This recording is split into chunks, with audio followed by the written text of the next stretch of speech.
ప్రభువైన యేసుక్రీస్తు నామములో అందరికీ వందనాలు, శుభాశీస్సులు.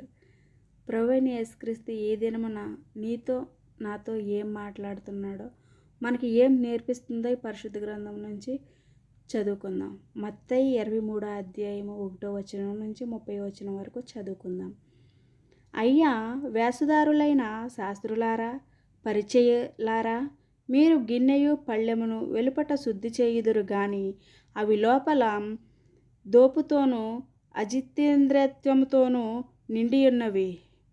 గ్రుడ్డి పరిచయుడా, గిన్నెయు పళ్ళెమును వెలుపల శుద్ధి అగునట్టుగా ముందు వాటి లోపల శుద్ధి చేయుము.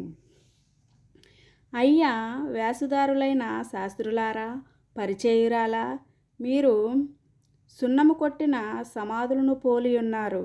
అవి వెలుపల శృంగారముగాను అగుపడును గాని లోపల చచ్చిన వారి ఎముకలతోనూ సమస్త కాలుష్యముతోనూ నిండియున్నవి.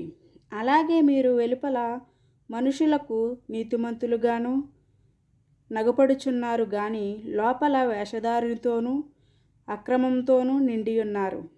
అయ్యా వేషధారులైన శాస్త్రులారా, పరిచయులారా, మీరు ప్రవక్తల సమాధులను కట్టించుచు నీతిమంతుల గోరీలను శృంగారించుచు, మనము మన పితరుల దినములలో ఉండిన ఎడల ప్రవక్తల మరణం విషయంలో వారితో పాలినవారమై ఉండక పోదుమని చెప్పుకుందురు.